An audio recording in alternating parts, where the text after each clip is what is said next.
Assalamualaikum warahmatullahi wabarakatuh. Selamat datang di kelas Financial Modeling. Hari ini kita akan membahas fitur data tabel yang ada pada What If Analysis. Minggu lalu saya sudah memberikan link YouTube dan saya minta rekan-rekan untuk menduplikasi dari channelnya Pak Dr. Amboro tentang angsuran pinjaman. Nanti linknya akan saya kasih di deskripsi. Sebelumnya terima kasih buat teman-teman yang sudah mengerjakan tugas ini, dan setelah saya lihat jawaban dari teman-teman semua, ternyata banyak yang mengalami kesulitan dalam membuat data tabel. Nah, hari ini saya akan membahasnya. Saya akan membahasnya satu persatu, semoga kalian bisa ngikutinnya ya.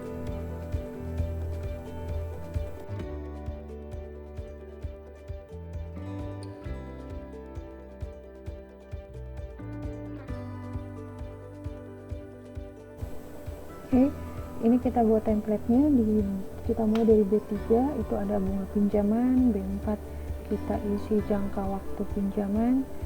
Lalu B5 kita tulis nilai pinjaman. B6 kita tulis angsuran pinjaman. B7 juga kita tulis angsuran pinjaman. Copy paste saja. Oke, di C3 itu kita isi 10%, jangka waktu pinjaman 12, nilai pinjaman 25 juta. Nah, formatnya kan belum sama nih. Nah, tugas kita selanjutnya adalah membuat format yang sama seperti yang dicontoh. Nah, caranya yang pertama yang C3 bunga pinjaman itu klik kanan saja di custom, lalu ditambahkan di bagian inputnya ya, tanda petik, terus ketik strip atau garis miring bulan. Jangan lupa tanda petik ya. Terus untuk jangka waktu pinjaman juga sama, klik kanan custom, format, terus custom, terus di bagian general ya, di bagian angka kita spasi tanda petik, terus kita isi dengan bulan. Yang nilai pinjaman juga sama, di klik kanan, format cell, terus kita ubah ke currency. Ya, situ ada rupiahnya.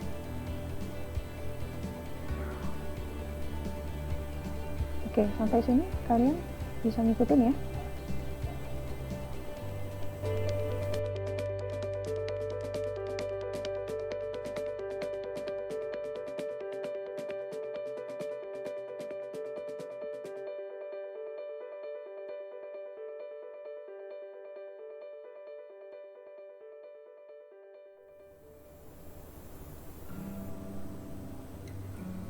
Oke, kita mau mulai di angsuran pinjaman. Caranya adalah kita klik sama dengan di sini. Terus kalau bingung rumusnya apa, kita cari fx di sini, insert function. Ya, tetap keluarlah insert function seperti ini. Kita tulis pmt go. Ini ada pilihannya. Kita pilih pmt. Oke. Untuk rate kita pilih yang 10 tahun. C3 di sini. Karena di sini rate-nya adalah per tahun, kita jadikan per bulan dulu. Jadi kita bagi dengan 12. Terus NPR ini adalah jangka waktu pinjaman, itu adalah C4. Lalu PV itu present value, itu adalah nilai pinjaman yang kita dapat sekarang 25 juta. Terus kita jangan lupa kasih minus di sini ya. Lalu oke, ini hasilnya. Oke, selanjutnya adalah kita mau rapikan dulu ini. Kita isi dengan bunga efektif, di sini dengan bunga tetap. Oke, gimana cara bunga tetap? Kalau kita lihat dari Excelnya Pak Dokter, mungkin teman-teman ada yang bingung ya, itu rumus apa. Nah, pada prinsipnya angsuran pinjaman itu kan terdiri dari dua tuh. Yang pertama itu adalah pokoknya, yang satu lagi itu adalah bunganya. Oke, ini pokok, bentar, maaf. Ini adalah pokok, terus sini adalah bunga. Oke, kita majukan dulu. Oke, maaf pokok itu adalah sebenarnya 25 juta ini nilai pinjaman dibagi dengan jangka waktu pinjaman, yaitu 2 juta. Oke. Lalu bunga itu didapat dari 25 juta dikalikan bunganya, dikalikan kurang tutup, namanya ini 10% dibagi 12. Oke. Nah, kalau udah begini, angsuran pinjamannya itu adalah pembunuhannya 2.083.000 dari pokok ditambah 208.000 dari bunganya. Nah, hasilnya 2291.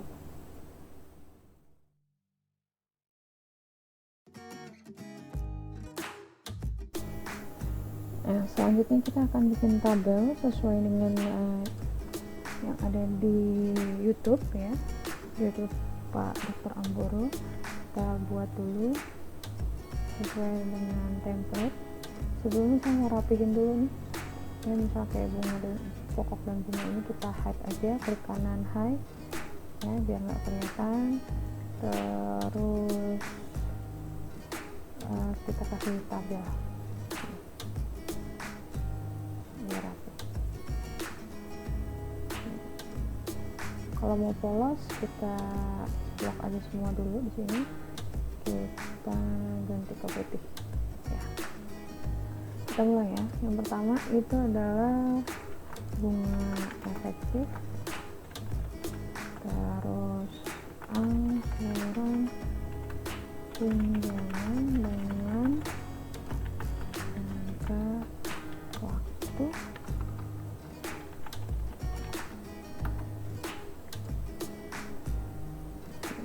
ini ada 24, 36 dan 60.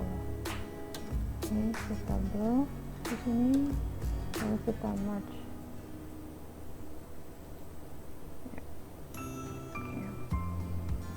Kita lihat dulu di sini, kita kotak ya. Terus bunga efektifnya kita pakai 10% ya. 10% itu yang sesuai inputnya di atas. Kita klik aja di sini, B14 itu kita sama dengan, terus di sini 10. Oke, kita lanjutin ya. Nah, ini udah 10% di B14 tadi. Kita lanjutin di bawahnya, itu sama dengan B14 ditambah 0,5%. Ya, 10,5. Ke bawahnya di blok saja, copy, terus kita paste. Di sini bisa ngikutin ya. Nah, kalau sesuai sama petunjuknya Pak Dokter atau di YouTube-nya Pak Dokter, setelah melakukan tabel ini kita tinggal menghitung agar yang di kotak-kotak yang putih ini itu bisa terisi.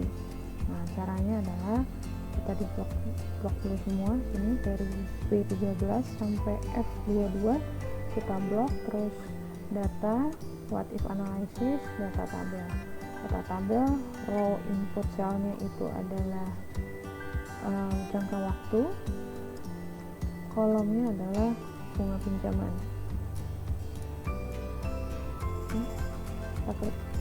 Nah, hasilnya 0.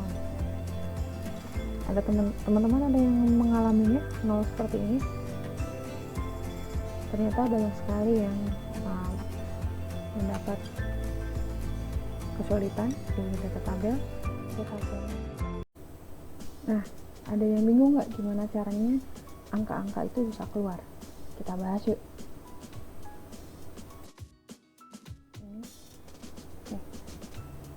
Caranya adalah di sini. Di B13 di bawahnya bunga efektif kita kasih sama dengan, atau rumus ini. Caranya adalah di B13 kita klik sama dengan, terus kita sama dengan C6. Oke. Ini yang gak kelihatan nih di rumusnya Pak Dokter. Oke, setelah ini di-linkkan ke C6, baru deh kita blok what if analysis, data tabel, row-nya itu adalah bulan atau jangka waktu pinjaman, terus kolomnya itu adalah bunganya ya. Voila, oke, kita tinggal rapikan.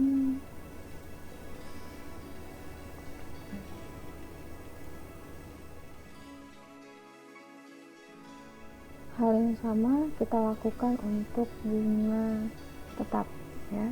Kita buat tabel, copy paste di sebelahnya, oke, kayak gini ya. Kita rapikan dulu, lalu kita delete dulu ya. Nah, rumusnya kita ganti, berarti sama dengan bunga tetap itu adalah di C7. Oke. Nah, di sini kita tulis bunga tetap ya. Kalau sudah, kita tinggal blok saja, blok terus data what if analysis, data table, row-nya itu adalah jangka waktu pinjaman, kolomnya itu adalah bunga pinjaman. Oke. Ya.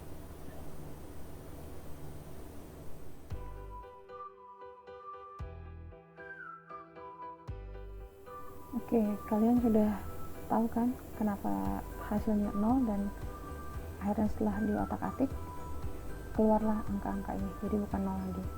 Oke, supaya judulnya adalah kelas financial modeling, kita udah belajar input, proses, dan output, maka kita perlu lakukan hal-hal berikut ini, yaitu ya, kita mewarnai mana yang input, mana yang proses, mana yang output. Di sini ada bagian input ya.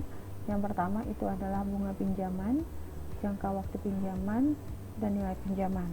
Selanjutnya nanti akan saya tambahkan itu adalah di budget. Budgetnya itu di minimal berapa, di maksimum berapa. Jadi di rentang antara itu. Nanti output yang kita mau adalah kita ngasih pilihan nih ke klien ya.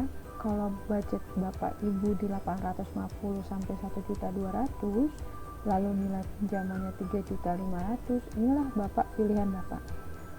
Ya, misalnya kita ngambil jangka waktu 36 bulan.